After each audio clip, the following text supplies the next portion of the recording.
En Bourgogne, les vins vifs et salivants de Xavier et Jérôme Garnier à Ligny-le-Châtel font la part belle au chardonnay sous les appellations Petit Chablis et Chablis. L'histoire du domaine, exploitation familiale. On travaille ensemble avec Xavier. Xavier s'occupe plus de la partie viticole et puis moi je m'occupe plus de la partie vinification, élevage et commercialisation. Sur une exploitation qui nous vient de papa, qui lui à la base était agriculteur, éleveur, et aujourd'hui nous on a transformé tout ça pour faire plus que de la vigne. Voilà.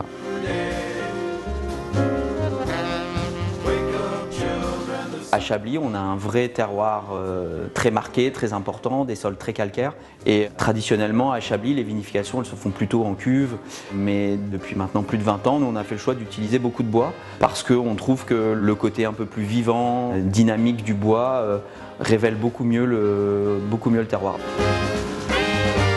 Donc on travaille avec des foudres de 25 hectos ou des demi-muits, c'est-à-dire des 600 litres, mais que sur des bois épais. En fait, on a moins de micro-oxygénation, moins d'échange avec l'oxygène. L'objectif, c'est vraiment de révéler le terroir sans le masquer et voilà, garder des vins purs, nets, pas enrobés par le bois, et c'est pour ça qu'on a choisi ces grands contenants.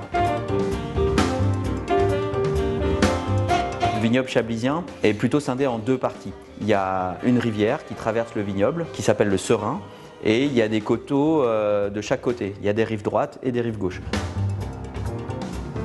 On a la chance de pouvoir couvrir un petit peu toutes les géologies du vignoble chablisien. La plus grande partie de notre production est concentrée sur l'appellation Chablis, qui est plutôt un assemblage de toutes nos parcelles. Aujourd'hui, notre gamme elle se décompose avec des entrées de gamme des petits Chablis et une sélection parcellaire qui est la cuvée Grain Doré sur les élevages entre 24 et 30 mois.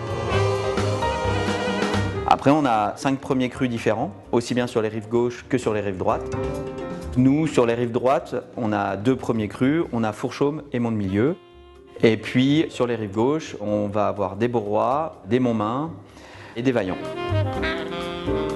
Et puis, en grand cru, 2 grands crus, Vaudésir et Les Clos. Et pour les rouges, on fait également un Bourgogne-Épineuil, 100% Pinot Noir, qui est le vignoble du Tonnerrois, appellation Bourgogne-Épineuil. Les choix qu'on a fait avec Xavier, c'est de démarrer la conversion en agriculture biologique. Le millésime 2024 sera le premier millésime officiel en AB. On a toujours travaillé de manière la plus simple et la plus naturelle possible, aussi bien à la vigne qu'à la cave. Voilà, continuer à progresser, quoi.